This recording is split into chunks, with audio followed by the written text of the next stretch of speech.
Or shot fire, officer down, shot fire, officer down. Got a city officer down, shot fire. 223, be advised, we have a visual on enemy paratroopers in grid Papa uniforms. Welcome to the Resilient Warrior Nation, a podcast dedicated to inspiring hope and healing for first responders, military veterans, and anyone facing PTSD and trauma.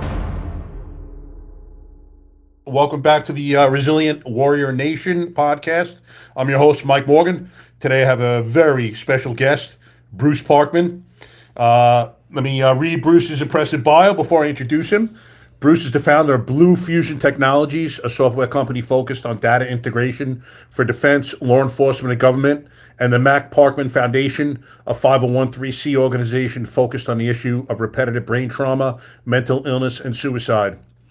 Bruce entered the Army in 1980 and spent 21 years in the service, including 18 years as a Green Beret, serving in a variety of assignments in the 7th and 10th Special Forces Group and with the U.S. Army Special Warfare Center and School before retiring as a Sergeant Major in May of 2001.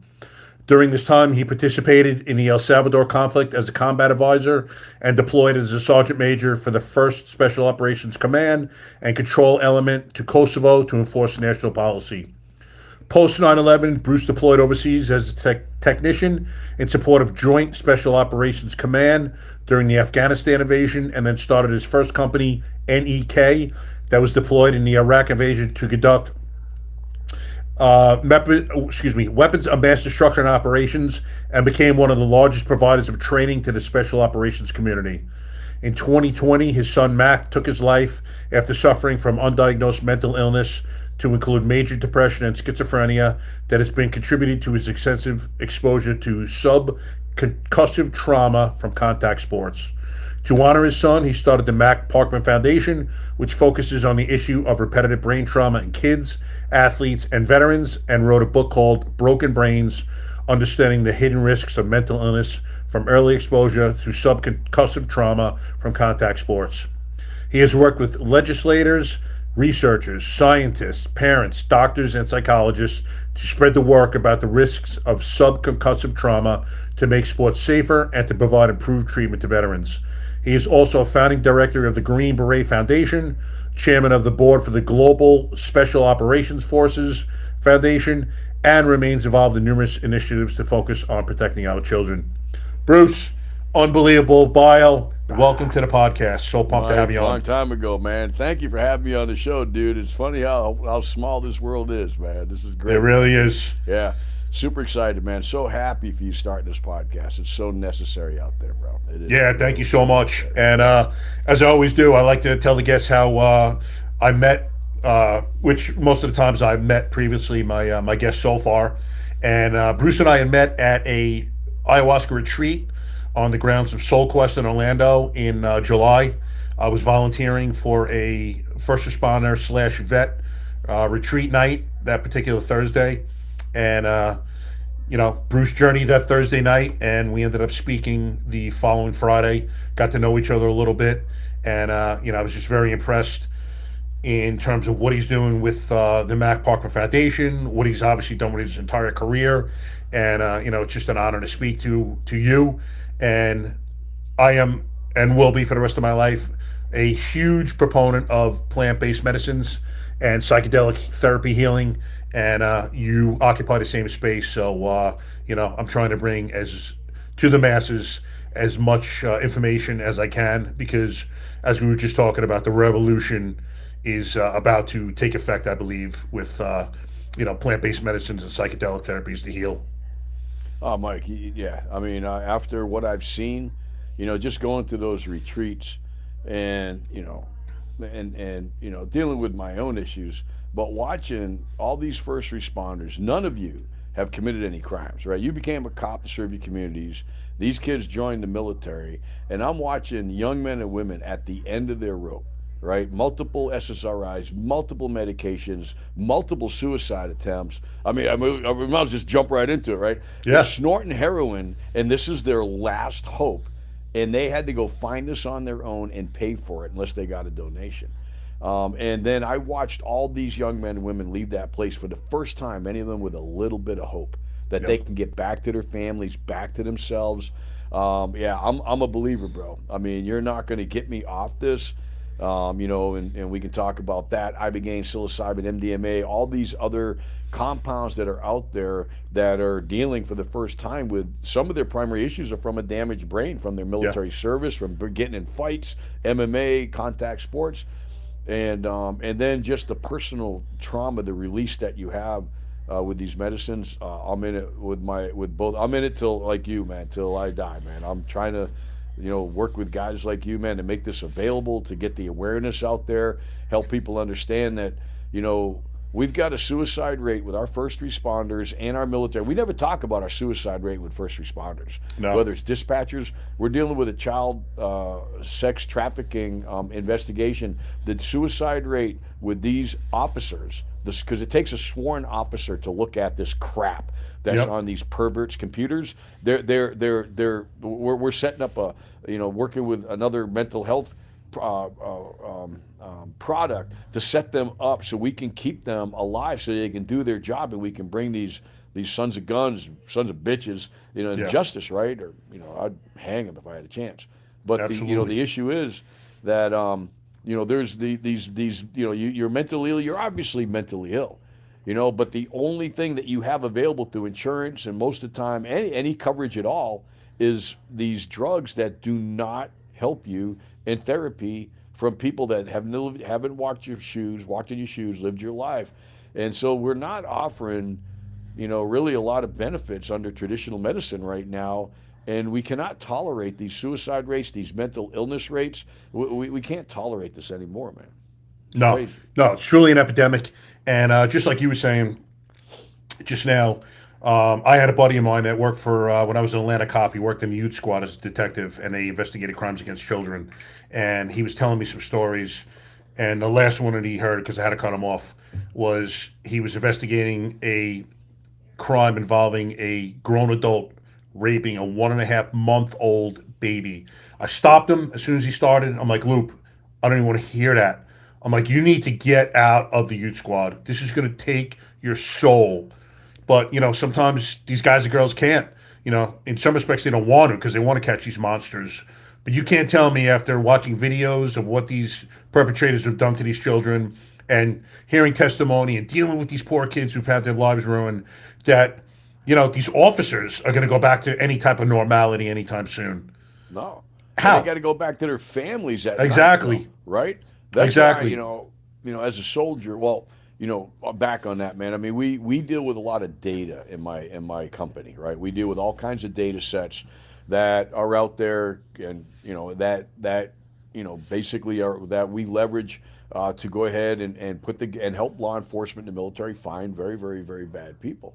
And we talk to some of these data providers. I mean, there's people putting their kids up for sale on the dark web, bro. Yep. And I'm like, what?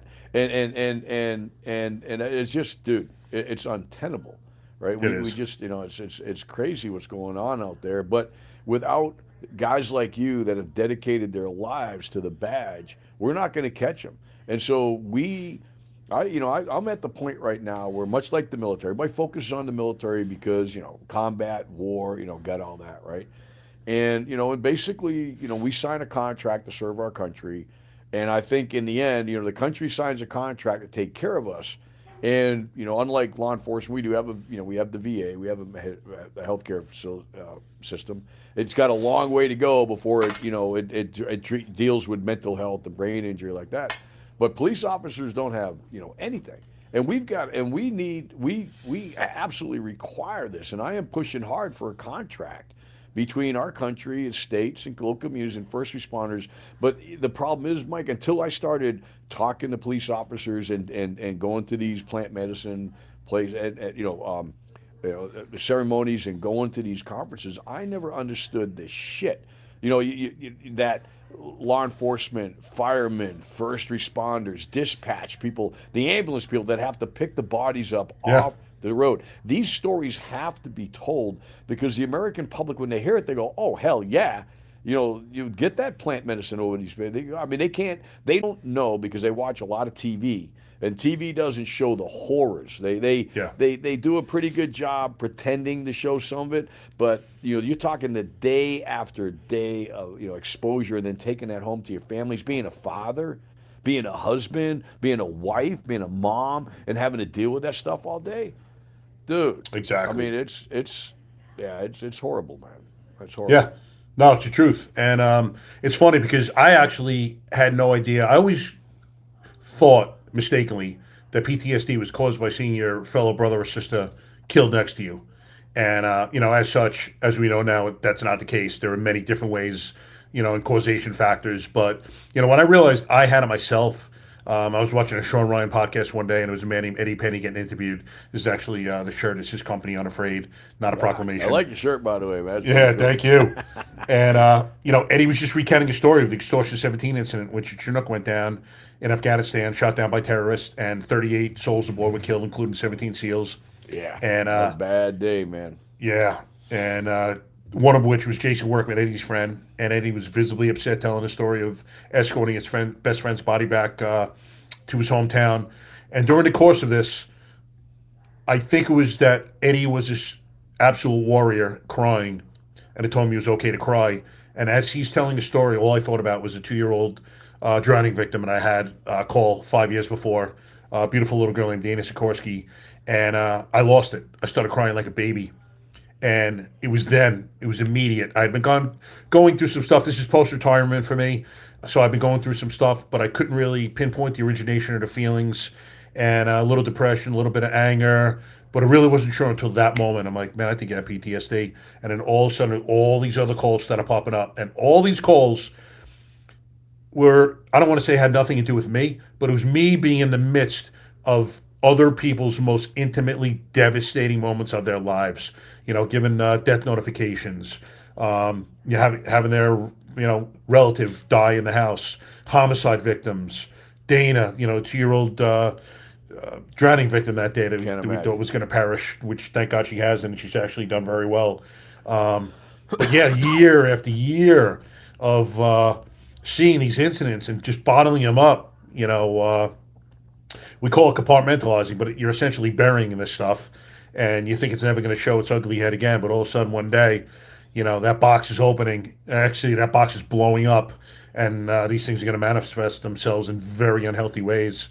And again, to your point, once I realized what I had, I knew I needed help, and I wanted to get help because I was not going to suffer through this for the rest of my life. I wasn't going to be this ornery guy who hated everything and everyone.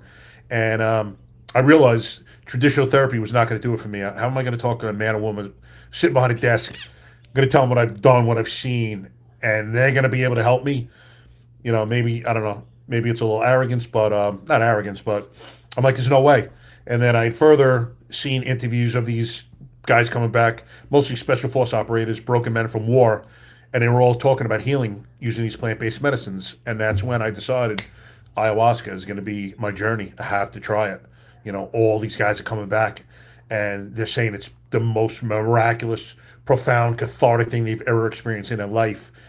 I'm like, I have to try it. Who am I to say no and be pessimistic about it? And that started me on my journey.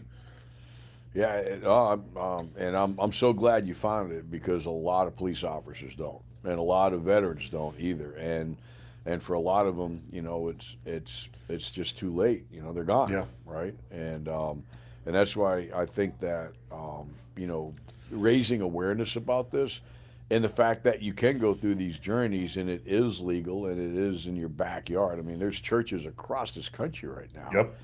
And it's the benefit of this, medicine when you prep for it. I mean, and the just the release that you get it's intense and amazing. And I talk to people a lot because, there's this stigma out there about psychedelic drugs, like, you're just taking a trip. Like, no, this stuff's work, bro.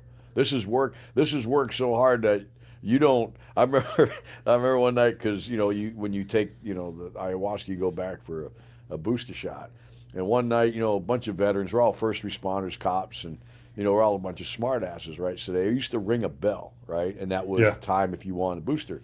So they rang the bell, and somebody yells out, "Last call." And we just fell down, man. But by the That's time, great. that weekend, at the end of the weekend, they're like, "Are you ready?" We're like, "No, man, no, I don't want to do this again." Right? Yeah. But to your point, man, it is. I think it is that. It's something I don't even know why it's. I know it's not understandable to a lot of scientists and researchers, but when you deal with a suicide rate of any population, and you talk to, I don't know what your experience with folks are. You talked a lot more than me, but I have only found two people, two women, one that was in my group and one that I know very, very well, that will not go back anymore. Yet, out of that, I've got 30, 40 of them that is like, this has changed my life. And those, and like my daughter's a nurse psychologist, a nurse practitioner of psychiatric medicine. They only have a 25% expectation that when they prescribe a drug that it will work. Wow. Yet we're talking about, in terms of plant medicine and all these other technical modalities, TMS, hyperbaric oxygen, cold plunging, nerve, whatever, right? We have so many people going, this has helped me. Yet, I got to pay out of pocket, dude. It's not right. But thank the Lord that you found your journey, because you know what I don't know what when I retired, the average life expectancy of, in the 1980s and 1990s, the average life expectancy of a military veteran after retirement was 7 years. Yeah, if I'm not mistaken, I think it was less than that for at least for police. I don't know about total first responders, but I think it was like 2 or 3 years, to be honest with you. I mean, we normally serve till later in life than you guys, but it was not long after that. Yeah. And a lot of reasons for that. But I think in totality, eating's getting better, exercise, knowledge about living a better life is definitely part of it. But, a huge component of this is mental health. And, thank God the stigma is being released. It's obviously a slow moving process, glacier pace at some points. But we're going in the right direction, I think. Unfortunately, it's taking how many deaths to, kind of nudge us Yeah, but in that while direction. we're making gains in health and eating and all that, the trauma is getting worse. This world, what's going on in this world right now is not what went on in the 50s. What'd you have in the 50s and 60s, 70s, right? You had couple biker gangs, a little bit of weed or something, man. Dude, you got some really evil stuff going on that, Oh, yeah. Police officers are exposed to every day. I mean, the military has that buffer. I can kill you from 300 yards. I can drop a bomb on your ass. There is that, that close combat mentality that, and I did not participate in combat operations after I retired in May of '01. And it was funny, I was a sergeant major. The towers fell. We'll talk about that later. But I called up the Army and asked to get back in. And they said, we got enough of you sergeant majors. I said, well, what if I punch a colonel? Right. And they're like, nah. I'm like, oh, shit. And I ended up doing both invasions anyways. But, the bottom line is, we got, we have a different form of trauma, and it's just different, right? It's not worse or whatever. I feel on your side it is worse because of the amount of stress, the fact that you go home every night. And I do think that what you guys see, we don't see in the battlefield, man. We don't see, people raping 1-month-old kids. We don't see sexual trafficking and human trafficking. We see our own horrors are different. But what police officers are exposed to on a daily basis, I think my humble opinion is far worse for this, man, because it's truly evil, man. Yeah, it is. I didn't realize it going through when I was, an active cop. You kind of just, put your head down and go straight ahead. But when you look back at the entirety of what you experienced, man, it's a lot. I'm not complaining, not looking for sympathy, but no one teaches you. People teach you how to fight. People teach you how to live. People teach you how to shoot. No one teaches you how to process this stuff and kind of work through it. You bury it, get on, maybe drink with the boys, talk about it a little bit, but short of that, no one's teaching you healthy ways to digest this stuff and kind of process it out. No, there's no book, man. I mean, my wife's father was a cop, lieutenant, and he died at 59, right after he retired. Dude, just drinking away, dude. That's how he dealt with it. Her first husband, cop, and they got divorced. He had he took his thing out a different way. But the issue is again that we're there's just there is no book for this, and No. we've got to, and that's what I think one of the problems is we're so proud, right? Military or police officers, we don't tell our stories because, like you said, we don't want to be weak. We don't want to be pansies, right? We're just not gonna. We'll say, yeah, it was tough, man. Yeah, I got it, and then we go on our mental journey downwards dealing with the stuff that we just don't want to talk about. So therefore, the public doesn't know our stories. And they see it on TV. My wife's a big fan of, it was Law and Order, SUV. I call it SUV and stuff like that, right? And all these Yeah. shows. And I'm like, if I was a, police officer, a lot of it, I guess, is, mostly there, right? I got it. And they deal with a lot of nasty stuff. But, I just think there's that tells only part of the story. What they try to portray, what they can't portray is your story, right? Yeah. The daily grind of dealing with this stuff, the long hours, the friction between your lifestyle, your profession and being a family guy and being a husband and all that, and then you couple that with what you've seen in your career. That's what we don't know as civilians. And I'm a civilian. I've been a civilian for 20-something years now, right?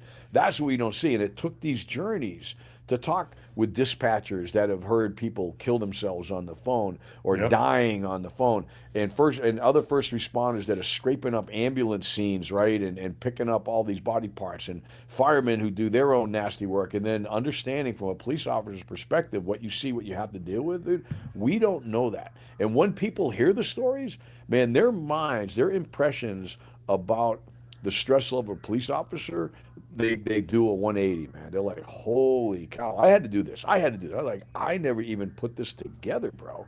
Yeah. And so that's the value of this podcast is you are telling the story. You're bringing on people because the public needs to hear this, man. They, it's not that they don't care. They do. They care a lot, and believe it or not, most people love our first responder community. Can't do without them.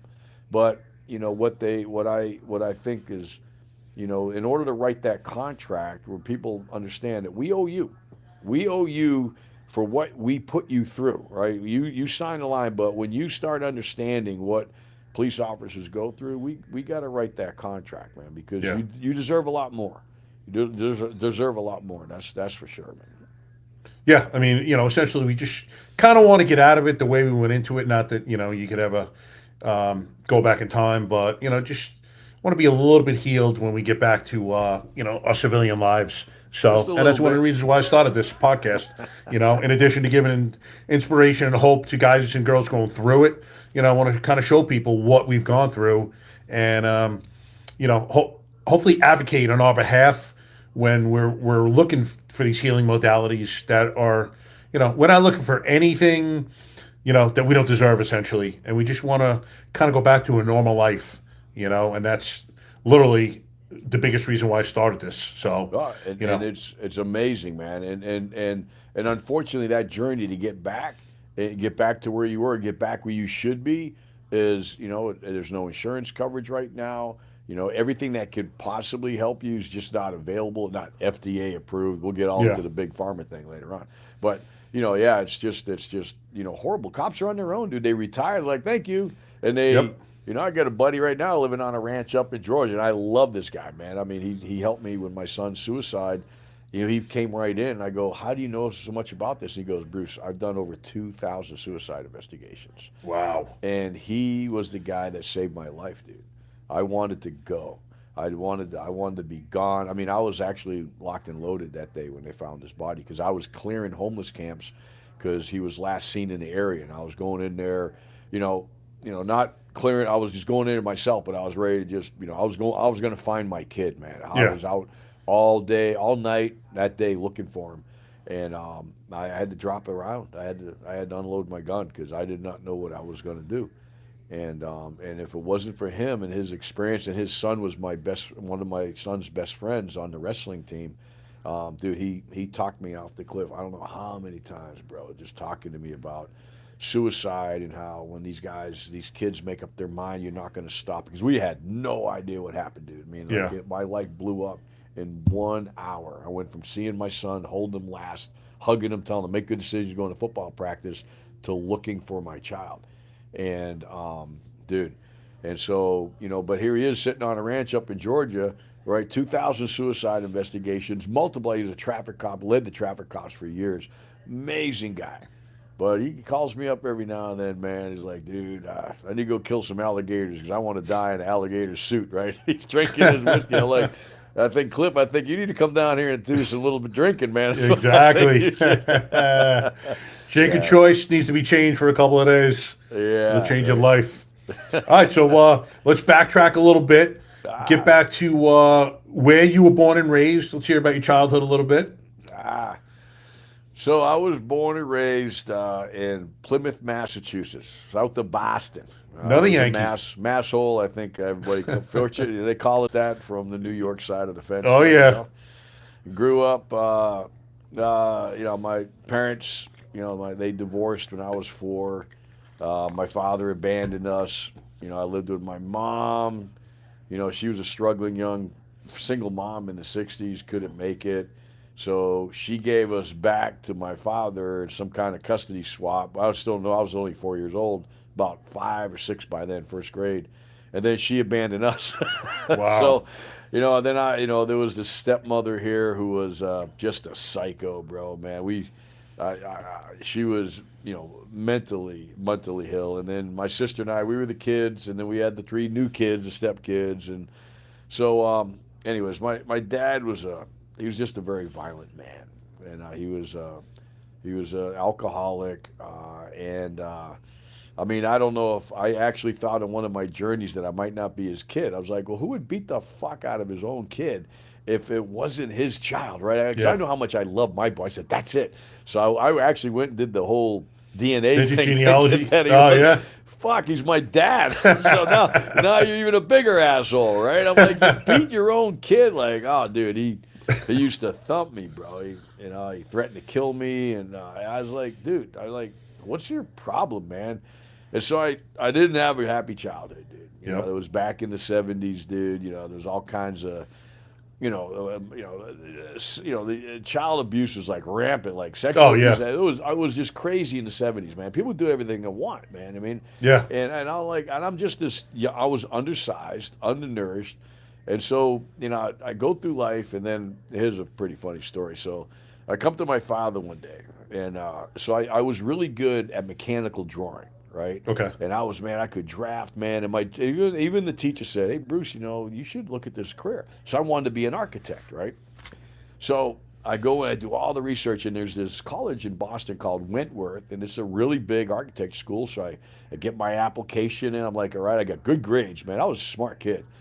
And I go to my dad, and I go, hey, I want to go to college. And he looked at me, and dude, we were like dirt poor. So, I mean, I got all the Ronnie Reagan cheese. We loaded up on the welfare goods, all the yellow box cheese, and all the yellow box groceries and the cornflakes, all 9 yards, dude.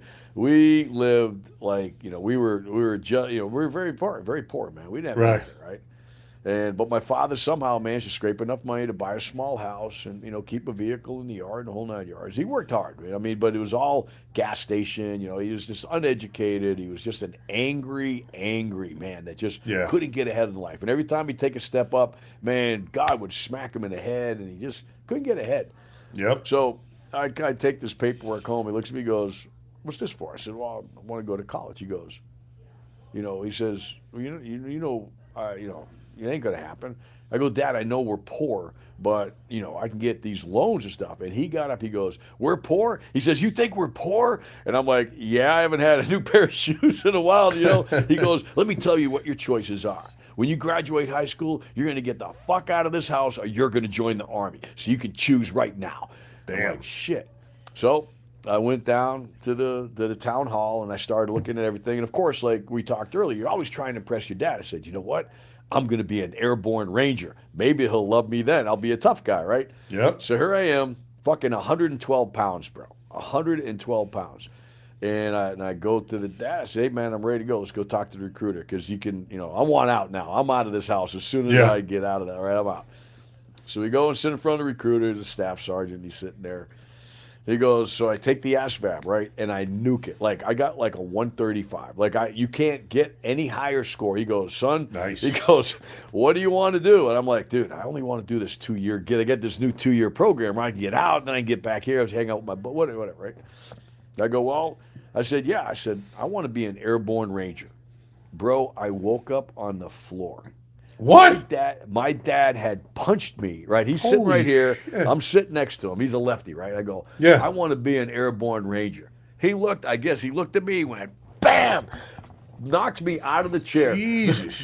The recruiter's going, are you okay, son? And I'm like, dude, it happens a lot. I get back in my chair, and my father's screaming at me. He goes, you're not going to be a grunt. You're going to get a job with computers. You're not going to be like me. And he's just going on. And this recruiter says, all right, Mr. Parkman, we'll handle this at the MEP station. So he goes, all right. So, bam, sign my paperwork. I get up to the MEP station. Meanwhile, I was the biggest shoplifter in my high school. Like, I'm the guy that you could order anything, man. You want pants, I'd ask you what size, shoes, and I would steal this shit, and I'd make a little money, right? Like so Amazon Parkman over here. Dude, right? I'm the guy that wrote the checks, right? So I end up, this guy orders a car stereo, right? So I go to, I think it was Zayre's, one of the old department stores, man. Yep. And on the way out, I get popped, right? So the store cop pulls me in the back, and I'm back there, and he goes, why'd you steal that radio? I said, well, I was just trying to make a few dollars for I Had an order. Yeah, I had an order, right? I was like, I had a PO, man. I got to go.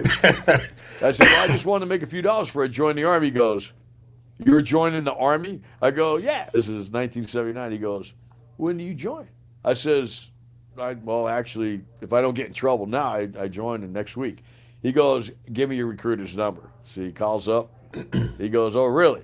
He puts the phone down. He goes, you're going to get everything that's coming to you. He says, get out of here. And he let me go. So I show up at the MEP station, right, all 112 pounds of me, and I'm in my tighty whities. And, the elastic, we were so poor, I couldn't even keep my drawers up, right? I didn't have no new drawers, right? It's all, how your underwear gets when it's all stretched out. I'm kind of holding them up, and everybody's walking around me. They all got hair. I still got pimples. I got no hair in my face. I look like this prepubescent little kid, and I'm surrounded by dudes. They got fucking swinging their dicks around. They got fucking hair all over. I'm like, holy shit, bro. Who brought his kid to work today? Right? So they call me in, and the doc looks at me. He goes, son, hey, I just went through all your records, and unfortunately, man, you're underweight, and you got scoliosis in your back. And dude, I worked, man. My whole life I spent on a farm, man. I did potatoes, I did tomatoes, peppers, man. Firewood, man. I never was home. I was always working. And I go, Doc, what do you mean I can't get in? He goes, dude, you got scoliosis, bro. You only weigh 112 pounds. He says, I can't let you in. I looked at him. I go, dude, I got to get in the Army. And he looked at me with this look. He goes, that bad back home? I go, yeah. He goes, welcome to the Army, son. Nice. He hacked me off. Went in there, and then, I'll just tell one more story, man. So they line us up, and the guy goes, where's Parkman? And the sergeant, I was like, okay, Sergeant. And we're right out in front of the MEP station. He goes, all right. He says, you're in charge. I want these 33 fucking hoodlums, because back then you'd go to court, and there'd be two recruiters in the courthouse. To be an Army guy and a Marine dude. Oh yeah. Damn. And you would go, and the judge would say, huh?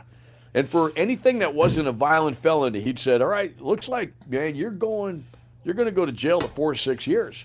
But if you talk to these gentlemen right here, you could get into the military, and I'll let you go. And that's how, dude. So out of these 33 dudes there, I was the only one with a high school education, which is why he picked me. And I'm 112 pounds. And these guys are most of them are black from Charleston, man. And this guy walks up, he goes, I understand you in charge. I go, hey, look, the guy with the stripe said I'm in charge. He goes, okay. And and he does. I was scared shitless, man. Oh, so anyways, that's how I ended up in the Army. And then there's a whole other story about how I became a Green Beret, but that's how I got in, man. Well, please tell us the Green Beret story. It's got to be a great one, too. So, anyways, I go to Germany, man, and I'm just a drunk, man, because now I can drink. And my dad, if there's one thing he did, he taught me, I knew how to drink. So every night, man, I'm just slumming it, man. I'm a grunt in the infantry, man. I get through basic training, no problem, dude. You just rock a lot. I went back, I gained. Most people lose weight in basic training, Yeah. right? I went in at 112. I came out at 138. Shit. Because for the first time in my life, I was eating right? So I come out of the Army, but I go back home for a week. They go, "Where have you been?" Because I literally graduated high school. I went in the Army 7 days later. So here I show up 2 months later at the end. Everybody's going to college. They're like, "Where have you been?" I go, "I've been in basic training." They go, "Dude, you're like you got muscles, little muscles and shit." I'm like, "Yeah, man, fucking Army fed me, man. It was good." So, I'm kind of a fuck up dude, man. I'm just a grunt. I'm in trouble all the time. I'm drinking, and I got dropped out of a 3rd-story window while I was over there because we're all drinking. I don't know if you know what Thunderbird is, man, but that wine was. Oh, yeah. Oh, dude, Hell yeah. I got all kinds of stories. I lost my virginity, which is a classic, man, for a soldier. To a girl, I hope. We don't have to get there on this one, but anyways. Long story short, 2 years goes by fast, man. I came in, and so the guy, they said, "Hey," the recruiting guy comes to me in the unit. He goes, "Hey, dude, you need to figure out what you're going to do. You're going to be out of the Army in 6 months." I'm like, "Oh, shit!" I go, "I can't go back home." So he got me a re-enlistment, and I always wanted a badge. I said, "I want to go to 82nd and jump out of planes." He goes, "Yeah." He says, "I'd get you in the Ranger Battalion." I go, "Oh, dude, I had no self-confidence back then, man. I'm 18 years old, almost 19. I go, I'm not ready for that yet." I said, "But I'd like to try it." So I ended up going to the 101st, and my first sergeant was, I don't know if you know what MACV SOG is. So No. Military Assistance Command Vietnam were the badass Green Berets. So you had Green Berets, you had 5th Group stationed throughout there, you had Luris, you had Rangers, but then MACV were the guys that were jumping the border, and they were running all the classified operations in Laos, Cambodia. You ever seen Apocalypse Now? Yeah. Right? All right, there you go, right? Some crazy guys, right? So my first sergeant, the short, little, mean African-American guy, and he didn't care white, black, he was no racist. Your ass was chewed out equally by him, right? Yep. He had one plaque. He had 3 different combat patches on. He had a combat patch with the 82nd, 101st, and Special Forces. He was the meanest little shit. So, anyways, I continue on my journey of being a classic messed up soldier, man. I'm drinking all the time. I'm getting in fights. And I got a couple Article 15s, which are punishment for I did some dumb shit, man, drinking, whatever, right? And he calls me in one day and he hands me a manila folder, and I'm looking at it. I go, "What's this, Top?" He opened it up, son. He always called me Sonny. He's got his coffee cup full of coffee. You could smell the whiskey, man. He's drinking. All these Vietnam vets were crazy, dude. They would drink all day long, bro, getting rid of their demons, right? Yeah. And he's like, "What?" So I open it up, Chapter 7. So in the military, we have a book called the Unified Code of Military Justice, UCMJ, and that is our Bible. And in it covers everything that could possibly happen to you if you're good or bad. And when you're bad, stupid bad, there's a chapter, Chapter 7, that allows the military to separate you for being incompatible with military service. Okay. That's how messed up I was. He was going to Chapter 7 me out. I go, "Top, what have I done?" He goes, "Look, man." He says, "In the field, you're one of my best troops. But right now in garrison, you're a disaster. You're fighting, you're drinking, your uniform looks like crap." He says, "You're a mess, dude." He says, "I'm going to get rid of you unless you open up door number 2. So there were 2 folders. So I opened up the second one. It was a Special Forces application. Really? And Surprise. Monty Hall over here. Dude, right? And I'm like, he says, he looked at me, he says, "Hey, you've talked about it. You've asked me about being a Green Beret." He says, "Let me tell you something, this Parkman." He says, "The only place in the Army where your crazy ass is going to make it, Special Forces." He says, "What are you going to do?" And I go, "Can I think about it, Top?" He goes, "Oh, no, Sonny." Still sipping his whiskey and coffee right now. I go, "Shit, man, my old man will kill me if I go home." I said, "I'm going to try that Green Beret stuff." He goes, "Good for you." So he takes the folders, he opens up his desk drawer, he puts them, he says, "These stay here until I see orders. When I see orders, then I'll shred your Chapter 7 paperwork." So, long story short, I end up getting my orders, and then in April of '84, I went to jump school and then right to Green Beret training. And So I was literally drafted at the That's special so funny. forces by my first sergeant. So you don't have to go to become a ranger first, or didn't? Is that like the pipeline now that you have to, or no? Nah, no. Rangers, special forces. Then you can look at Delta Force, some of the special mission units are all different career paths that you can take in the Army. Now, a lot of people do think that the natural progression would be from infantry to airborne to Rangers and then move over to special forces. But we have kids right now that are joining special forces off the street, and now not a lot of them make it. Really? But oh yeah, dude! Like in my course when I was in special forces, we were getting ready. Ronnie Reagan blew special forces from 3 to 5 groups, so we needed another 40% of people. My class was one of the first ones to start fielding those people. So they came out with the 18 X-ray program, and they were taking kids off the street. Well, as a matter of fact, one of my good friends today, I was a sergeant. They actually made me a sergeant. They go, look, man, you're not going to Green Beret training as a spec force. They made me a sergeant when I left the 101st, and I showed up there. So, like, I'm this old man now. I've been in the Army for 4 years, right? And all these kids literally went through basic training, which is kind of a joke. Jump school, which is fun, right? It's a little scary, but you used to it. And then, dude, they were right there in the course with me, man. And these kids, a lot of them made it through. The hard charging guys made it all the way through. I don't know what the retention rate is now, but you can actually go there. And then a lot of Green Berets go to Ranger School just to get the experience to tap, because it is the best light infantry. It's the best leadership school in the world, dude. And, Okay. And the 101st, we had what was called a Recondo School, which is a pre-Ranger course. I went through that. But that was the only school I'd never been to, man, in the Army. Out of all the WHOA schools, I never really got a chance because I just love being a Green Beret. And then, you had to go to pre-Ranger and RIP and all this mess and then go to the school. And we never had slots, so I never really had an opportunity to go. But it's an awesome school, man. I love my Rangers, man. You can send them anywhere, dude. Not those too guys many are Rangers hardcore. go special force. Most of them go to Delta Force, dude. They So like what's it the difference over there. now between? Actually, can you tell everyone what Green Berets do, and then kind of contrast Green Berets to Delta Force, and what the difference is there? I'll contrast it with SEALs. I contrast them every once because we're the baddest dudes on the planet, bro.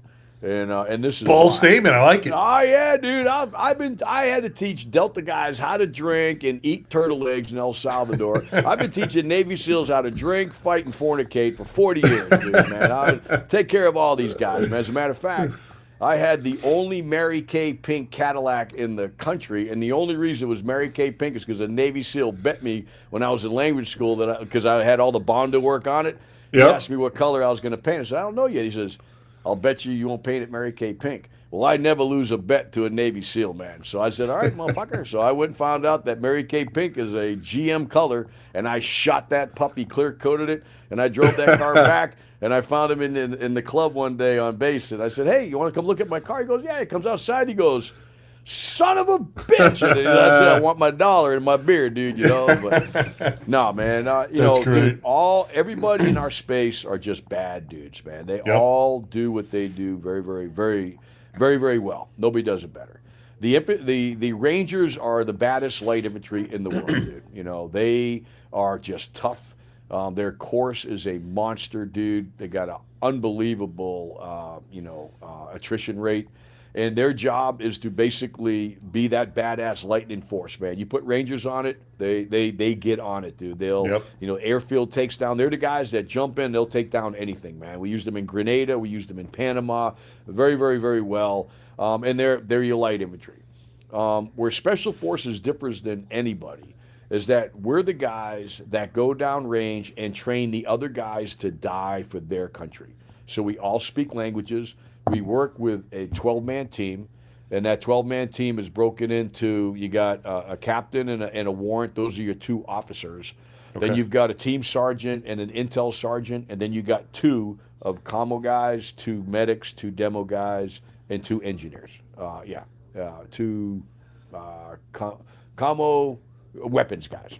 And so that makes your L team. A 12-man A team can go down, train, field, equip, and run in combat an entire battalion of indigenous force. Really? We are the true force multipliers for this country, and that's what we did.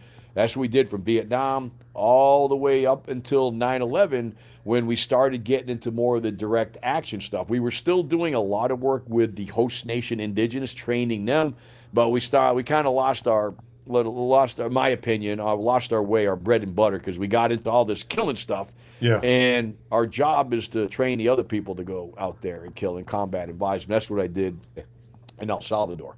Navy SEALs, water guys, man. Baddest dudes in the water. They got gills somewhere on them, man. They can live, breathe. And I went to the combat diver school, man.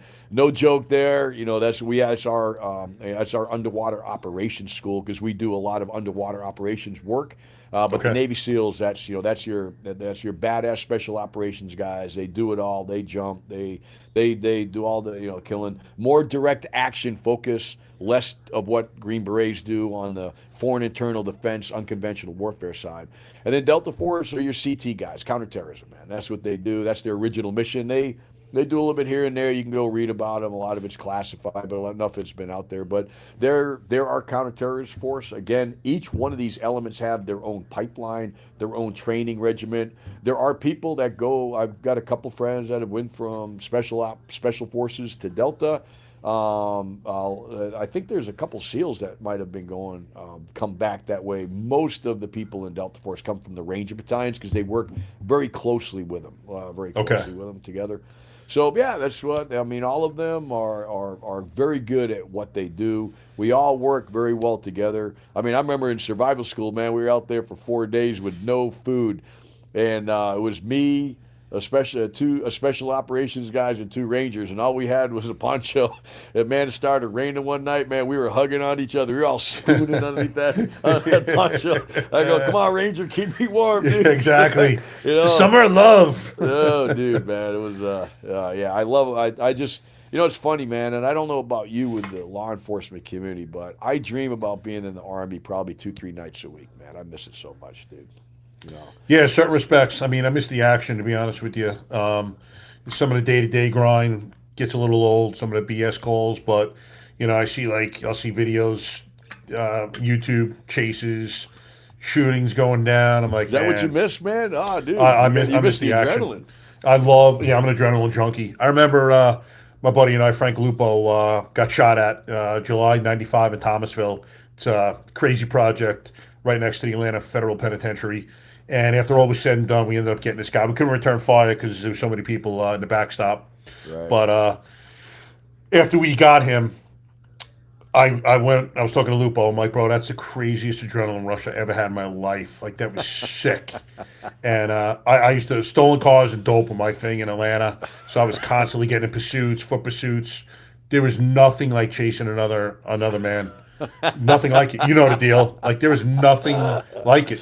You understand it, but talking to other people who don't, it's nothing like it. I chased a lot of them in rugby too, man. Yeah, I got to track it down.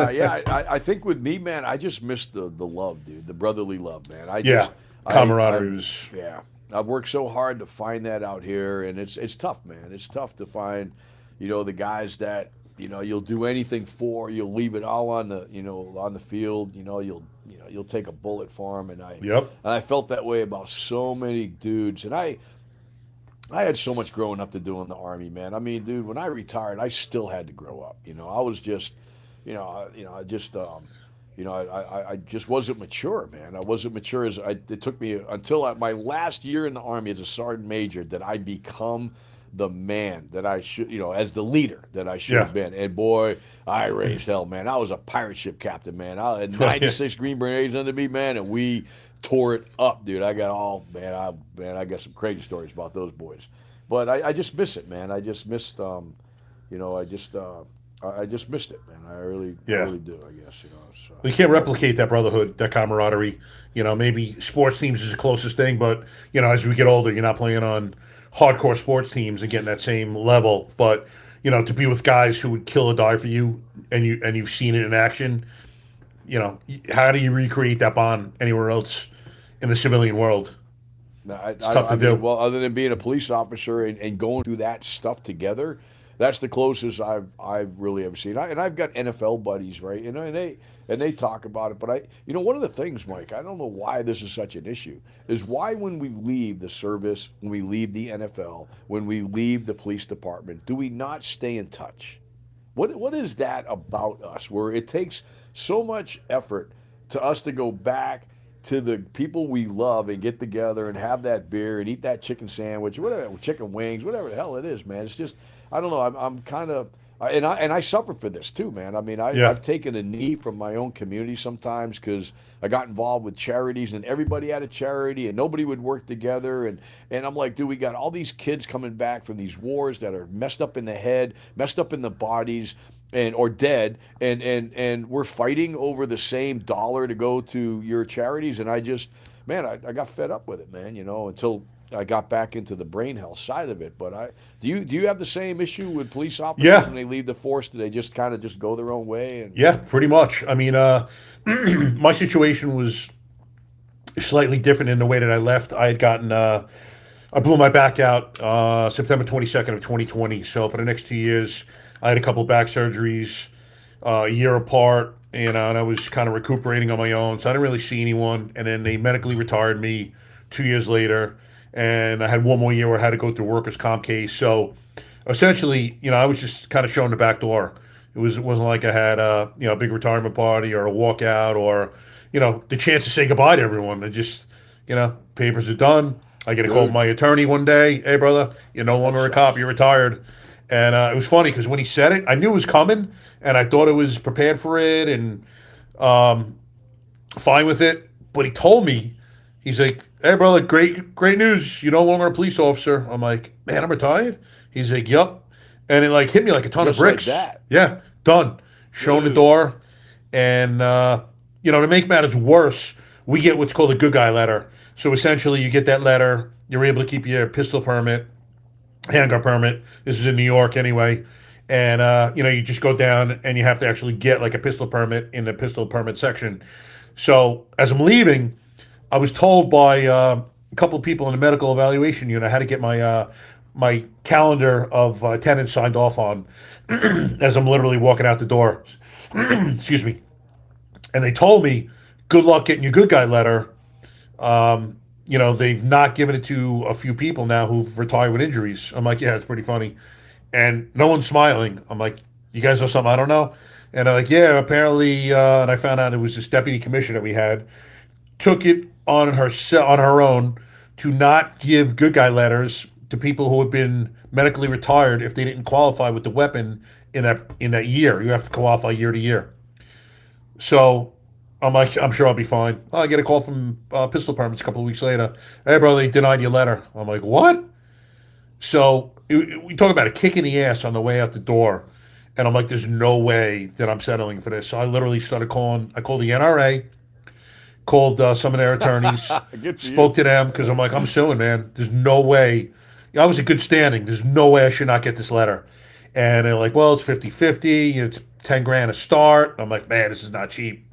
And with that, we had a Suffolk County permit. Well, they wanted 10 grand just to keep. Yeah, I would have had to go through. You had to hire an attorney.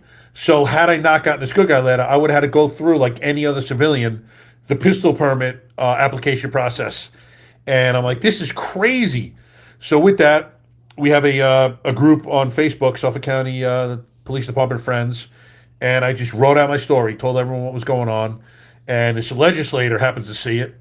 He's like, call me tomorrow, get in touch with him. So he went, called the chief of the department who had no idea what was going on, Chief Waring, and he said he'll have his letter in like 5 days. Bam, got my letter, got my gun, and everything was good. But I had such a bad taste in my mouth after that. I'm like, is this how you treat us? After these years, and I just went through 2 back surgeries, last being a spinal fusion. I'm never going to be the same physically again. And it was just literally like a kick in the ass out the door. So, there was another thing that did not sit well with me. And, this is how guys are treated, guys and girls who are leaving. Just bye-bye. Thanks for, That impacts you a lot, dude. I mean, yeah. when, dude, my story, it hurt. dude, right? I was thrown out of the fucking Army, man. Dude, they when it came down to it, after my year of raising hell, because they always promote too many people. So we all lost our jobs a year. And I'll go into all, whatever you want to talk about stories. Like we took over Las Vegas like it has never been taken over one night, but Really? that's a lot of fun. So anyways, they come to me and they say, hey, same story, right? They said, hey, because all sergeant majors, if they're going to stay in the Army, have to become command sergeant majors or go find other, jobs. There's not a whole bunch of them, right? It goes like from this to like this, right? Okay. So they said, hey, man, Bruce, you're not command sergeant major material. I go, yeah, I don't want to be a command sergeant major because those are the politicians. Like sergeant majors stay with the troops. Command sergeant major with the colonels and the generals, and they're doing all this, slob the knob stuff. I mean, I don't get it, right? So I'm like, all right. So I'm not there. What do you got for me? They said, well, you're leaving Special Forces. I go, I am. They go, yeah. I said, where are you going to send me? They said, you're going back to the infantry as a special operations subject matter expert at the brigade level. I go, really? When did we start creating these positions? Never even heard one in my life. And they just wanted to get rid of me, dude. I raised so much hell in that 1 year as a sergeant major, man. I got a hold of a 4-star, told them how fucked up shit was. We nailed Kosovo. Took the first troops in there, crushed it, man. And dude, all kinds of really stuff. I put my guys in for medals. I went head to head with the group commander on per diem. Dude, I had the first foxhole dug in my company because I caught a guy with a tongue stud. And I wouldn't give him paperwork, so I made him dig a big fucking hole out back, man. And everybody flipped out. Dude, I punched guys out that they were drunk, being stupid. I wouldn't give them paperwork. I treat them like men. Yeah. But I was raised by Vietnam vets, so they said, look. That's what we got for you. So I put in my retirement paperwork. They go, you're not going to retire. This is 1999. I said, I'm retiring. So in 2000, I dropped my paperwork, and they said, all right, man, they fought it. They said, well, they tried to find me some bullshit positions, but I didn't want to do it. So I spent my last year putting together, I don't know if you know what a dining in is. It's like you have police formals, like the ball, right? You bring your wife and all that. You do the punch bowl stuff. So that was my job. I'm a sergeant major, combat vet, and I'm putting together these formals for my 10 Special Forces group. And so finally, I met this really cute chick in the Sergeant Major's Academy. We're getting married. She's got 2 kids. I got no job. I got a master's. I don't even know what I'm going to do, bro. And this is back where it took you like 10 minutes to send your resume over AOL and all that stuff. Dial-up modem, baby. Bro, right? So I have no network. There's no 9/11 cash. There's no jobs. I don't even know what I'm going to do. So anyways, I go to my battalion sergeant major. I said, hey, Vic. I said, hey, man, I said, I'm going AWOL. He looked at me, he goes, what? So AWOL, basically, I don't know if you know, it means you leave, right? You're absent without leave, right? I said, look, man, I got a chick. She's got daughters. I got a cat, a fucking dog. I got a mortgage payment. I don't have a job. I don't even know what I'm going to do. I said, I got no network. I said, I'm sitting around doing these parties for the group. I said, dude, I'm going to go live with her, and then I'm just going to come back and process out. He looks at me, goes, do one more dining in. I said, fine. So I did one more dining in. Bro, I spent my last 5.5 months shacked up with my old lady in El Paso, Texas. Yeah. Well, just trying to figure out how we're going to get together, how we're going to get married, whatever. I came back, and to your point, I didn't even have a retirement ceremony, bro. Didn't have a retirement ceremony. They literally, I out-processed, I didn't get. They downgraded my award. That's how much they didn't like me, right? Wow. I was the only sergeant major in the history of special operations to leave with an MSM as a retirement award, right? And What's MSM? A Meritorious Service Medal. Most everybody gets a Legion of Merit. I'm like, all right, another badge up top, right? What? So So they did, I was like, fine. And it didn't, this is why, Mike, I tell people to this day, without that separation, without that honorable departure from your organization, whether it's a company, whether it's a law enforcement office, or whether it's the military, that hurts. Yeah. And you don't know it because you're angry. I was angry, man. I was like, oh, yeah, this is what you got for me, man. Kiss my ass, man. I got, But in the end, I never had a separation after all those years of service.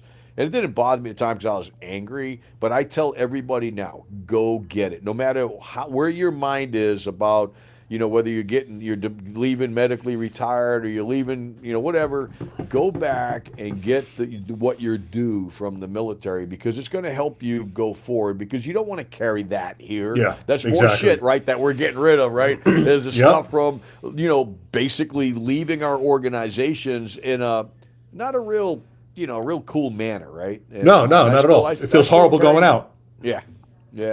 I feel your pain, bro, man. Yeah. And then, additionally, I thought it was fine. I remember being like, man, I got out unscathed. And then I've heard stories about guys having trouble after they get out, and didn't really give it too much credence as far as it happening to me. But yeah, it just slowly started building this anger. This depression was kicking in. And now for those 2 years before I got retired, and for that third additional year, I was not allowed to work. I was not allowed to volunteer. I was not allowed to go to the gym. I actually asked permission to work at the Guide Dog Foundation of America, which is like 2 miles from my house. They train guide dogs for blind people. Yeah. Answering phones, whatever. Just wanted something to do. Nope, denied. Thank God I built a gym in my house, or else I wouldn't have been able to train at all, because they videotape you, they'll follow you, make sure you not doing anything untoward. Meanwhile, I'm 54, 2 back surgeries, everything's corroborated with MRIs and everything else. It's not like I'm faking, but they do what they do. So, as time is going on, I just was a man without a purpose, and I'm definitely a purpose-driven individual. We all need purpose, and that's another huge thing when guys are getting out of the military and these police and fire jobs. You need to go to something. You cannot just go and sit on that couch every day and do nothing. You know what I mean? Are you depressed? Yeah, I definitely had some depression kicking in. I didn't realize it for about 6 months, but I was talking to my wife, and I started realizing I was getting this depression kicking in a little bit. Yeah. Nothing debilitating, but I was definitely not feeling myself. Yeah, I was when I got out. There were no jobs back then, bro, man. I took the teacher's exam to become a teacher. I literally, before I got my first job, I was so unemployed. And I have these girls, man, they tell me, I go to HR, right? And I submit my stuff. I was sergeant major, project management. I got a master's degree, I got a security clearance. They're like, you don't know what you're talking about. This is the civilian world. I'm like, dude, I can't even get a job. It was so bad, I was getting ready to become Paul Blart. I put in an application to be a Walmart security guard, dude. That's how bad it was in 01, man. There was nothing, man. I speak fluent Spanish, man. I was interviewing in Juarez to be a security guy, whatever. Nothing was going my way. But my one thing that I had, my outlet, was rugby. And I played all-Army rugby. I played ball since, for a lot of time in the military. And I was playing semi-pro with the El Paso team. We were up in Albuquerque, which is about 5 hours north of El Paso, and we were kicking the crap out of this team. And I hear this, hey, Pac-Man, that's my nickname. I look over, he goes, you were on All-Army. I go, yeah, you were on the Air Force. We kicked your ass. He was the coach, right? And he goes, what are you doing? I go, bro, I'm looking for a job. And I'm sitting there in my BDU top with all my badges, my boonie hat, and a big beer. He goes, don't you have a security clearance? I go, yeah, man, top secret. He says, well, don't you have a degree? I said, I got a master's degree in security administration. I can't get a job. He said, give me your resume. Dude, I got a call a week later from this organization that says, hey, you Sergeant Major Parkman? I go, yeah. They go, were you really a Green Beret? I go, yeah. They said, were you really a commo guy? I go, yeah. They go, get your ass up here and interview for a job. I go, who are you? They go, you'll see. So I go to Kirtland Air Force Base, and on the middle of Kirtland Air Force Base is this thing called the trestle. It's the largest wooden platform, the structure in the world. Okay. Really? It's this, yeah. It was all made, even the bolts are made out of wood, and it was from the Cold War. And they built this platform off this cliff, almost 200 feet high.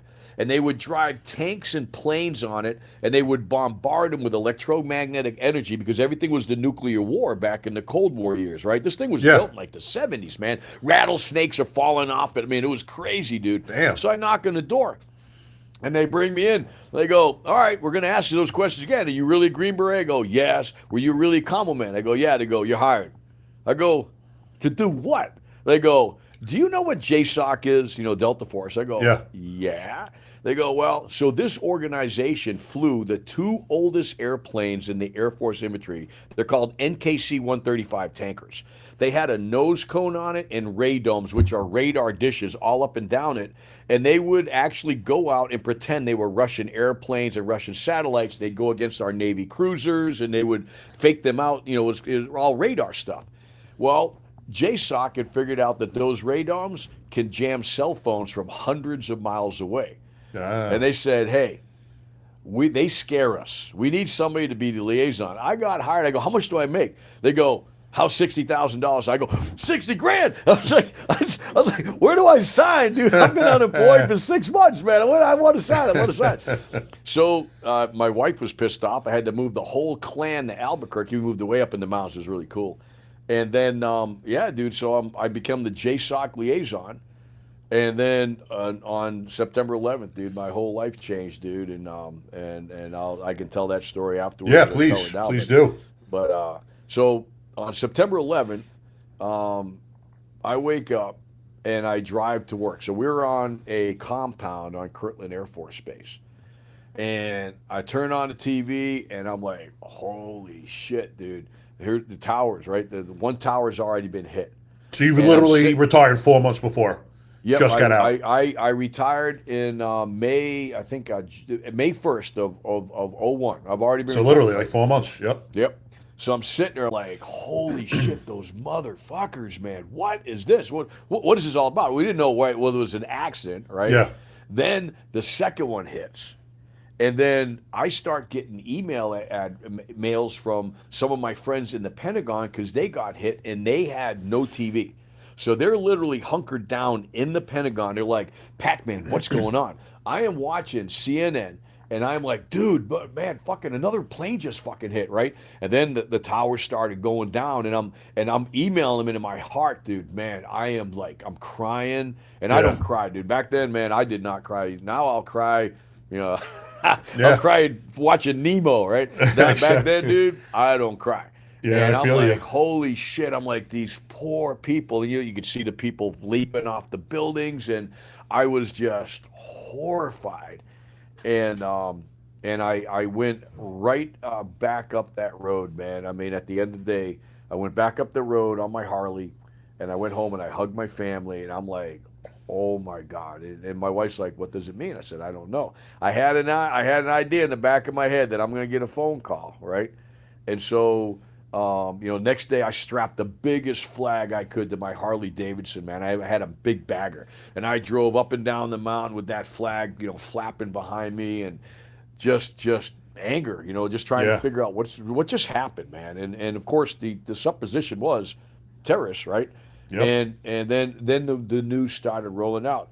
Bigger than crap, man. Less than 3 weeks later, we get a phone call. We all meet in this room, and the program manager goes, who knows what a tip fit is? And I'm like, shit. So a tip fit is the Air Force way of loading up airplanes to go to war or to go anywhere to drop stuff off. And I can't remember what it stands for.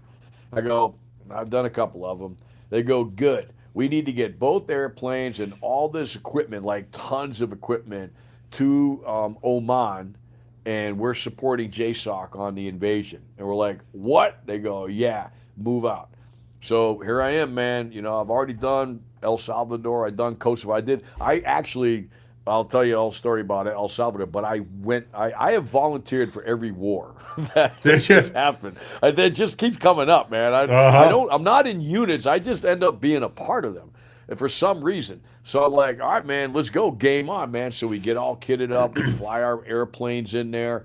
And then meanwhile, we stop in Rota, Spain, and I see some 5th group guys. He goes, get over here. He goes, who are you? I go, I just got out of the fucking Army. I'm a goddamn sergeant major. And I said, Master Sergeant, you're going to go kick some ass, right? He goes, yes, Sergeant Major. I said, you bring them motherfucking boys back. He goes, yes, Sergeant Major. We're like, all on the tarmac, right? We're going to Oman. And these guys are literally going right into Afghanistan, bro, right? I think they might have went through Pakistan, but they're on their way. Yep. So we go there, and then... And we got these pilots for these planes, and because of the 9/11 attacks, all these airplane pilots didn't have jobs.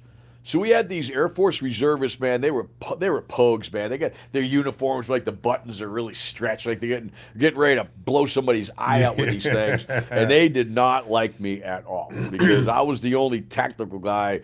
And I'll tell you what, if you ever want to go to war with the Air Force. Because we landed on this base, and within 48 hours, they had air-conditioned shitters in the food tent up, man. Oh, yeah? The Army, oh, dude, we'd have been living in foxholes, all this stuff. I go, I love you, beer tent and air-conditioned shitters. Let's go, man. And we hung out. Always with heard them, that about the Air Force.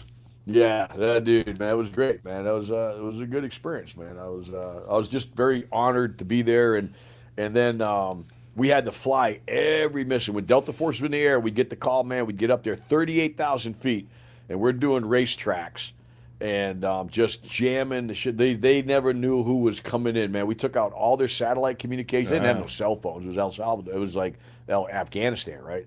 Yep. But yeah, man, what a magnificent mission, man. It was really good, man, to at least participate and giving a little back. You know, I wasn't carrying the gun, it wasn't on the ground, man, but it was awesome, man. And then how long did you stay there for, Bruce? About 6 months. I came back, and then the next part of my life started when somebody called me up and asked me if I could start a company. I said, I'm a Green Beret. What do you need? And he said, hey, I got a colonel that's looking for 4 guys, and he's looking for a special operations kind of company to bid on it. So the one thing I never told anybody, Mike, is I knew how to type. And I knew how to type very, very well. Never told, because in the Army, like in the police office, you guys spend 4 to 5 hours a day doing this, right? Yep. Well, in the Army, if you know how to do this, then that's all you do, because everybody tells you to do their typing exactly. shit, right? Yeah. So I don't know how to type, man. Hell do this Finder, henpeck shit. So anyways, long story short, I started a company. I put in a bid in 2002. I get a phone call. Hey, you won $1 million contract. I'm like, what? Because I said, this is how I would do the mission. And I only had a piece of paper saying, this is a statement of work. And I went up against 2 other vet-owned companies, and I won it. And I go in, and they go, hey, we need to get you behind the firewall. I said, yeah, it's a combo job, right? They go, oh, no. Come over. So I had to get my clearance passed. I go behind it. They go, what you really wanted was the contract to build the weapons of mass destruction search capability for the United States military. And we're probably going to be invading Iraq in about 4 months. And I'm like, what? They go, yeah, do you want the job or not? I go, okay. So I start this company. I don't know how to spell overhead. I'm the CEO. So I hire 3 of my best friends. Well, one guy I didn't know that well, but 2 of my best friends.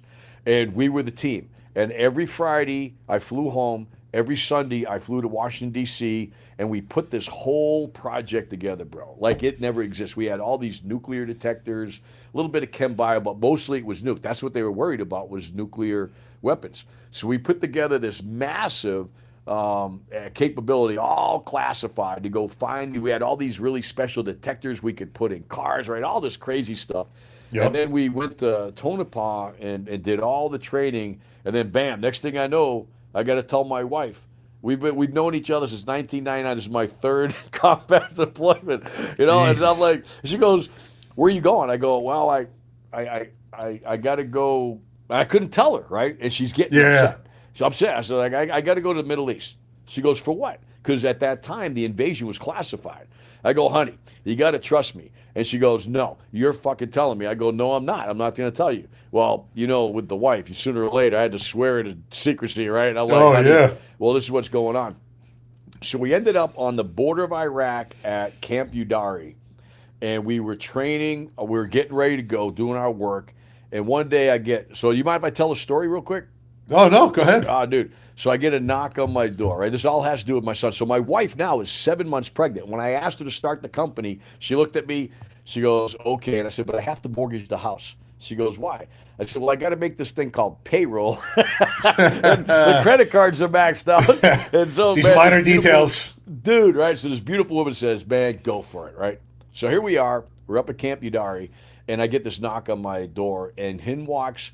So when I was a sergeant major, I was in 10 Special Forces Group, and our chaplain and I did not get along because I was about war and fighting and drinking and women, and he was about God. And this was way before I am a very devout man. I am a man of the God. I pray every day. I pray every night, and I know where I'm going when I die, you know. And I so love what the Lord's done with me over my life. But at that time, I go, and he's a full bird colonel, right? So in 10 Special Forces Group, I'm like, hey, sir, I don't care about your bake sales, your cookies, all that. These guys belong to me from 6 in the morning until 6 at night, and they're going to drink, and they're going to fight. And I'm like, yeah. So here comes the colonel, right? He goes, Sergeant Major. I'm like, hey, sir, how you doing? I said, what can I do for you? He goes, I have a problem. I said, what's up? He said, you and that Sergeant Major there are the only men that's ever seen combat here. And they says, we need help. And I said, sir, what's up? He says, these kids they're just scared. This was an artillery unit that had been told to go to war as an infantry unit to go find these. It was an exploitation test group, right? I'm like, sir, what do you need? So we literally changed our entire training cycle, and all during the day, we would train the Army on how to do convoy operations, how to clear a building, how to get on a helicopter and off a helicopter, how to set up a defensive perimeter, all this soldier stuff that these kids didn't know. So we spent all day training with them. And meanwhile, they're shooting missiles over our head, and they screwed up and shot down a British plane right over our camp. Damn. And all kinds of crap. It was a mess. They kind of messed that one up. And then bam, so here it is. My wife's getting ready to give birth to our son, and I don't have a name. I'm down to 2 names. Maximus from Gladiator, my absolute favorite story, and my wife's name is McConnell. And I'm like, all right, Mac, right? Guy's name, McConnell, right? The whole 9 yards. I don't know what to do. I've been on the websites, doing all the Chinese thing, put in how many letters, and I'm stuck. So I go back to the chaplain. I go, sir, I need a favor. He goes, Sergeant Major, you've done a great job. What can I do for you? I go, sir, I know you got booze. You're a chaplain. I know you got booze. You got the only booze. I said, I've been to Bennigan's in Kuwait City. They ain't got no booze. You got booze. I said, I got to make a decision on my kid's name. He goes, hold on, Sergeant Major. He comes back with a little, those little Sutter Home wine bottles? Yep. Comes back with a case of those, dude. Case of them. I tried to kiss him. Holy wine. I go, come here, sir. So I stayed up. I hadn't drank in like months, bro. We were stuck there for almost 90 days. I got shit-faced, man. And then I called and the next morning, I'm hungover, and my son's being born. And my wife's like, what's his name? I go, it's McConnell. It's McConnell. She goes, get out of here. Click. And I'm like, yeah. So I wrote my son, and this is just a little tip I tell you and all other dads out there. I wrote my son a letter before I went to combat because I didn't know if I was going to see him. And I wrote him this long letter. And for the rest of his life, every 6 months, I wrote him another one. I'm actually putting a book together right now of letters that I was supposed to give him when I died. But he beat me to it, man. So I'm going to make him proud. We're going to do, a book. But yeah, man, dude, I talk too much, man. I'm sorry. I got all kinds not at of all, stories, brother. Bro, man. It's you kidding me? Stories are so entertaining. But yeah. I'm sorry I got no good killing stories, man. I've tried to kill a lot of guys, but I've had actually a couple opportunities, but one my guys could shut up in the middle of the night and the guy heard us and took off, and then the other one, I almost shot a couple of kids on the invasion that surprised us during the convoy. Came around the corner, man. I was like, dude, god dang it, man! I had a gun right in their face. I'm like, what are you doing here, man? But but all my stories, dude, I've just had an amazing time, man, and gosh, man, they don't end, man. They keep going on to this day with meeting folks like you, and I just wrote the legislation for Congress to start approving veterans treatments and getting them, and then I want to expand that to first responders. I mean, who gets a chance to do stuff like this, bro? I mean, and then finding these medicines and understanding what they're doing for our first responders and our veterans when they've tried everything. That's the key. And these things don't kill you. They can't. Now, if you show up, and you lie and you're on SSRIs and you try these things, you're going to hurt. You're going to get you might die, all right? Yeah. But if you play the game, these can't hurt you. And oh my God, Mike, this. All the people that have been through this stuff that have said this has helped me, this has saved me, and yet it's not available, or you got to pay $1,000 to go through a treatment. Look at Ibogaine. Ibogaine's like $6,000 if you go to Mexico. $6,000 to $8,000. I just sent the Special Forces captain that was getting ready to kill himself It saved his life, and we got 4 more that just came up. Dude, we just, and here's what I want folks to try and understand is that when it comes to explosive damage or damage like these NFL players, man, God, they need this stuff as much as we do with all the damage done to their brain. Is that we're just starting to understand what this has done to our soldiers, and the first sign we have is mental illness, whether you're a veteran or an athlete. On the police officer side, we have a lot of police officers that played a lot of contact sports before they even joined the force.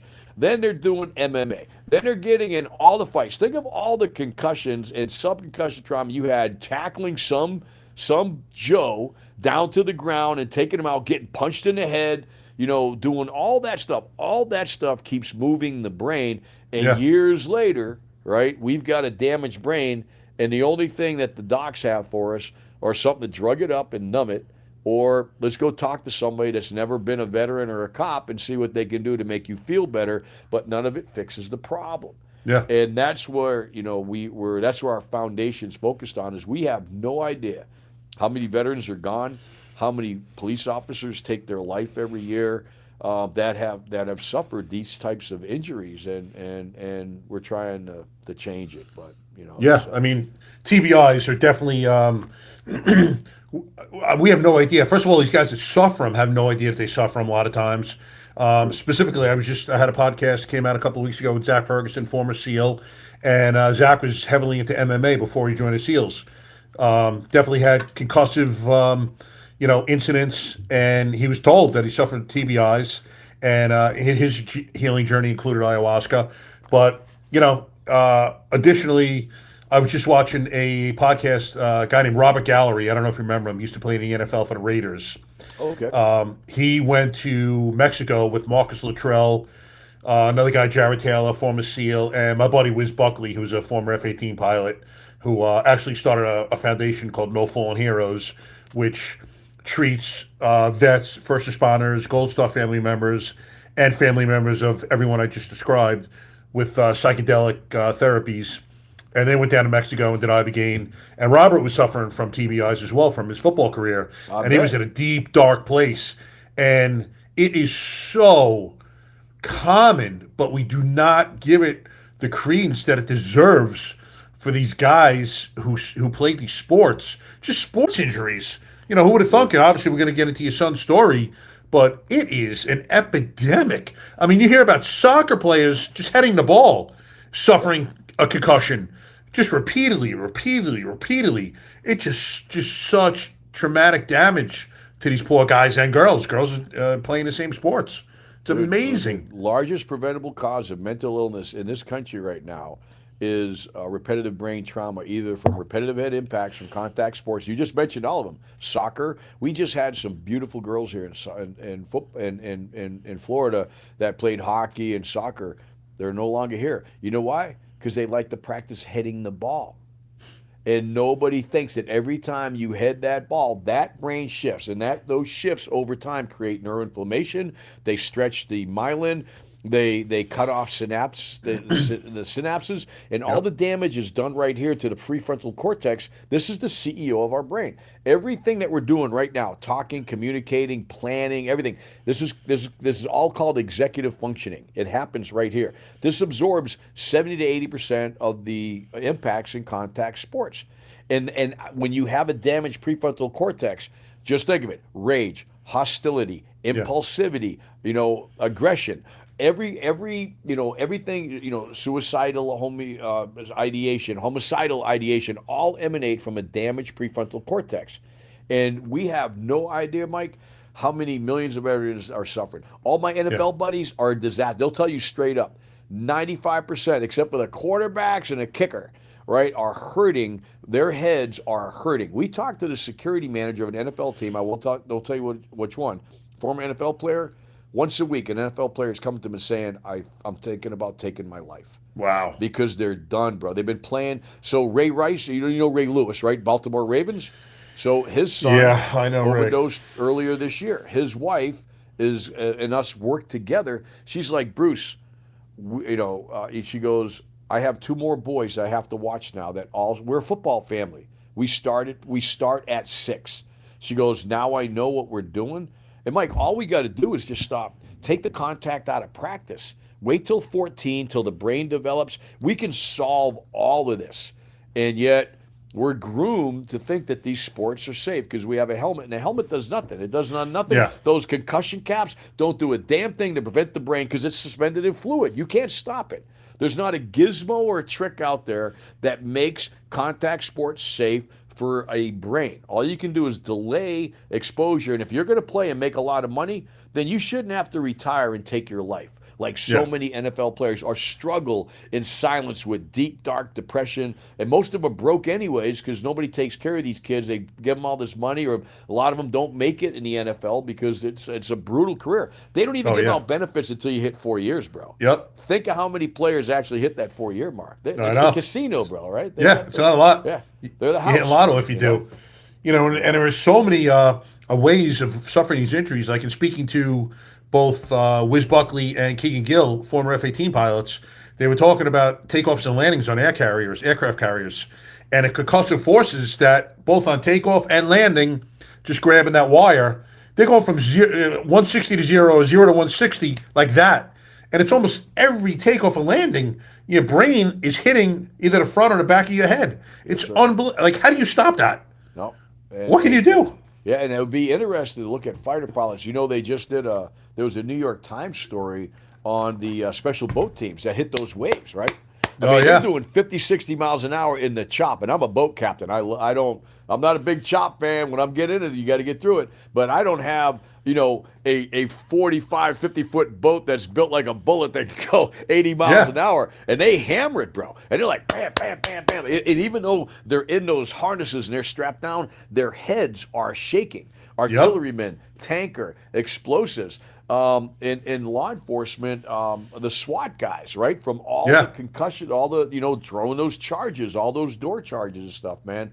I mean, we have to prioritize brain health. And I'm just going to go on a little tangent here right now. If we treated your brain like we treat your heart, like we treat your lungs, like, the doctor taps your knee and makes your foot go around, right? We prioritize cardiovascular health, our nervous system. We prioritize all these other things. When was the last time somebody asked you how your brain felt? Or have you ever had these types of exposures to your brain? Nobody is trained on this.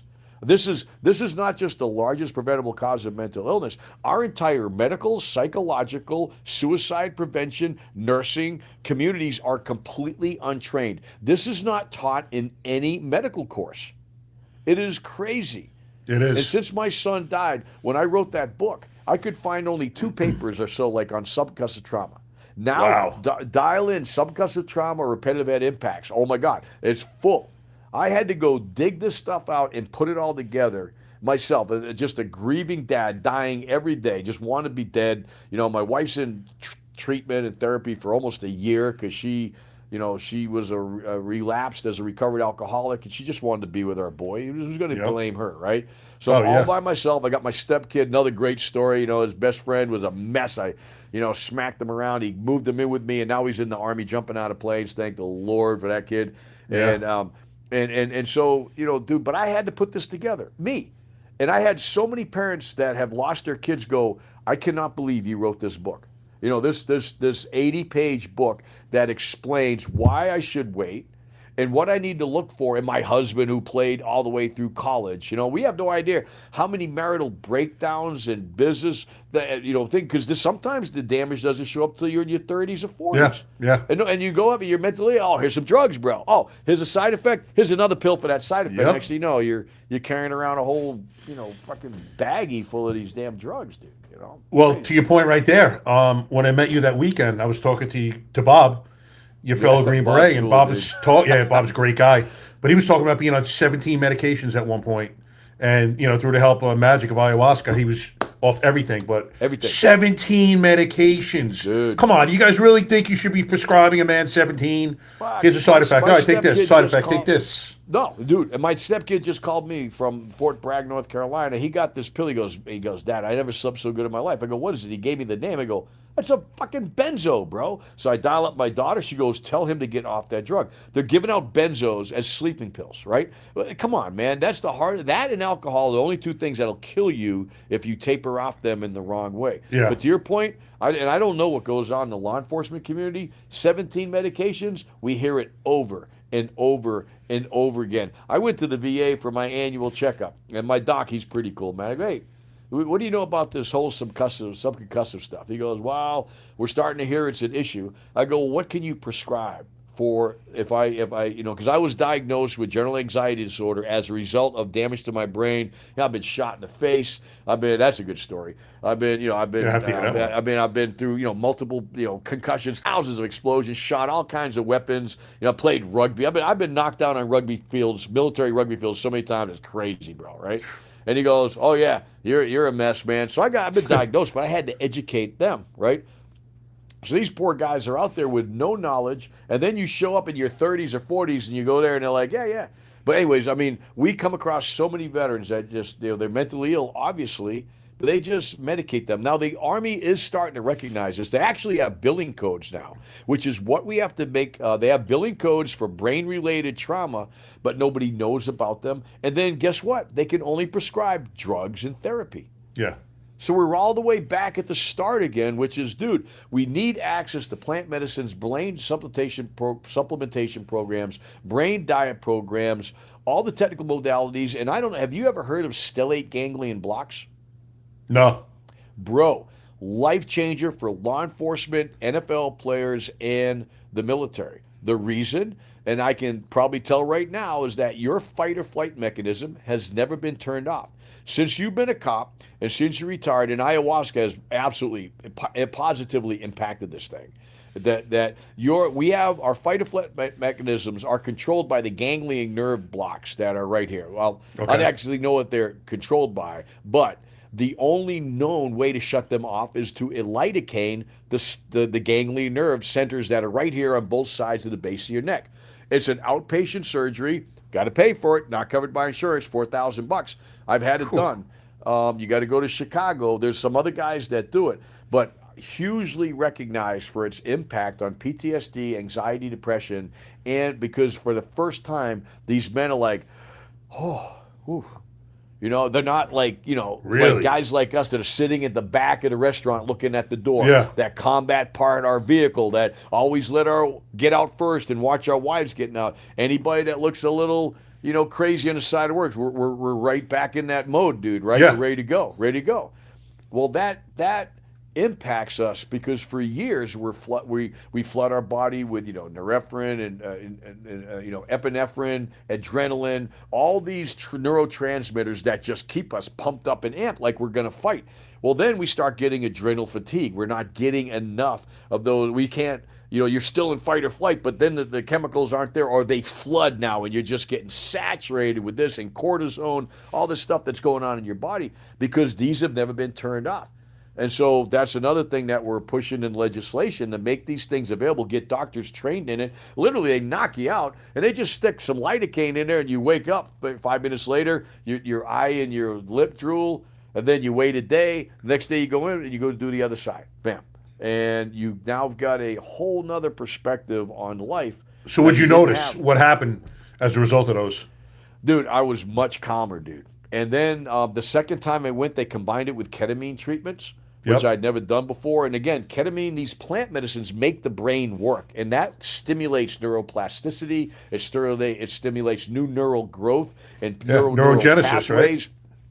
And because unless the brain's working, it's not going to heal itself, right? Right. And these plant medicines allow the brain to be stimulated and worked in a way where nobody exactly knows, but guys like you and me and people that have gone through ketamine and I'm going to go through Ibogaine later on this year just to try it because, I want to walk the walk, dude. I want to try myself. And so, but, dude, amazing ways to take, folks that have been through a lot of trauma and get them back. But again, none of it's available. You got to find it out on your own, and then you got to pay for it, bro. I mean, what kind of society puts men and women in these jobs where you're scraping up body parts, you're tackling bad guys, for most of 20 years, or you're going to war, and you're coming back, and these wars aren't like my war. El Salvador, 15 months, man, I came back. I didn't have to go back. These guys are going back 9, 10, 13 times, bro,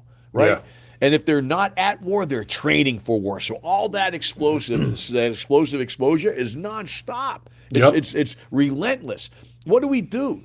I mean, there is no way we can accept the suicide rates for first responders and military anymore. We can't. It's done. No, it's got to stop.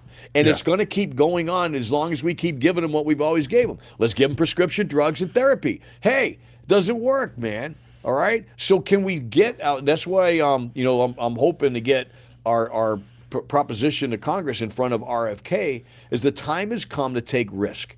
And the risk for these plant medicines is none.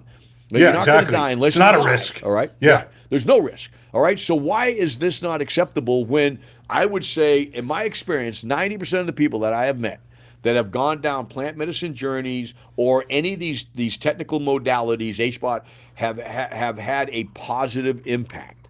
So why is it not available, Mike? I don't understand, dude. It's crazy. Money. Pharmaceutical industry, that's it. Man. Big pharma. Yeah, how are these... how's ayahuasca a Schedule I narcotic? Those are the most ripe for abuse with no medicinal, function at all. When in fact, no one is ever going. I tell people, no one's ever going to abuse this. It is not a euphoric experience. It's not a nice experience a lot of times. You're going through hell sometimes. You'll hear. I'll tell people in these retreats, you'll hear screaming, you'll hear crying. I mean, people they're going through healing, but they're going through the most profound pain you could imagine. Absolutely. And it's not enjoyable.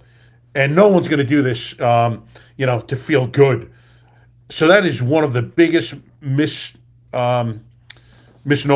Number one, it's not drugs. It's plant-based medicines. Number two, this is not an enjoyable experience. It's not something anyone's going to want to do on a Friday or Saturday night.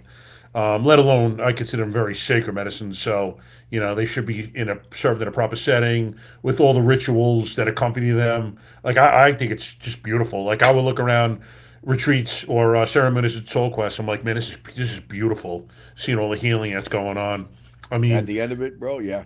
No, I remember during yours, I was looking. You were holding a picture. I didn't know it at the time of your son, and you were just staring at this picture. And I wasn't going to get behind you to see who it was. I'm like, man, I can't imagine the intensity going on with this man right now, because you were just sitting there staring at that picture for. It had to be an hour, if not longer. And I'm like, the healing and whatever process this man is going through right now, how can you even talk about it? Like, words dilute the magic. No, it doesn't. And then how do you classify a Schedule I drug for something that's not even made in America, right? I mean, it comes from, it's like, dude. And it's a plant. There's no manufacturing process. Right. Dude, it's God. The way I look at it is God's medicine. He made those trees, dude. I look at it as this is the Lord's medicine, and I'm going to take it, and I hope it, and it's going to, it's done amazing things as far as, like I said, my wife calls me Bruce 2.0 now. I'm kinder, I'm loving, I'm like, she's like, do I have some more of that stuff, right? Yeah. And it's just, but, we are who our past made us, and we are who our parents made us. And we talked about fathers a little bit earlier, right? And I do believe that fathers are doing nothing more than what their fathers did to them. Yeah. Somebody's got to break the cycle. Yep. And guys like you, guys like me, and all the people that we meet nowadays are breaking the cycle of trauma. That's where I don't believe in alcoholism. I don't believe in drug abuse. I believe in repressed trauma that hasn't been dealt with, and you are medicating because, dude, I don't even, you're talking to a guy that used to drink religiously, bro. I mean, yeah, dude, all the time, like crazy amounts of booze in my past, man. Just stupid, man, right? Now, I'll get a 6-pack of beer. It'll be in there for a month, right? There's no need. And that's where I do believe that a lot, this solves a lot of our societal ills for some plants, bro. And we're afraid to make that move. And and solve all this pain when we know what we're doing is not working. Yeah. That's my big anger with this thing. We know with what we're doing right now ain't working. Why do we have 22 veterans that die? We don't even know what the suicide rate is police officers because the population is so much larger. Well, it's not as large, but there's a lot of people just police officers for a couple of years, whatever, right? Yeah. But we have no idea what that suicide rate looks like because it's not properly tracked. But I'll guarantee you, it's a lot higher than the average civilian population. That's for darn sure. Oh, right? no doubt about it. And then police officers, you just like the military, suffer further because who wants to talk about this stuff and potentially lose their 20-year career, right? And that stigma, that's where this shirt, one of my your gun and badge at least. Yeah, exactly. Right. You're losing your gun and badge as soon as you seek help, typically. So nobody talks about it. We eat it, and then we get out, we drink it away or try to. Man, it's just Yeah, I had an opioid problem. I had to go to I went, not had to, knew I needed help and went to rehab in 2012 and, took care of what I had to take care of. But, it's almost cliche, but, it dulls the pain. Listen, who wants to feel pain? No one wants to feel pain. Right. But you have to, the only way through it is through it. You have to go through it. You can't bury it. You can't dull it with substances. It's still going to be there. And that's what we don't realize. You have to deal with it head on. I should say the only way out is through. But it's just miraculous what we've encountered and how we've healed ourselves.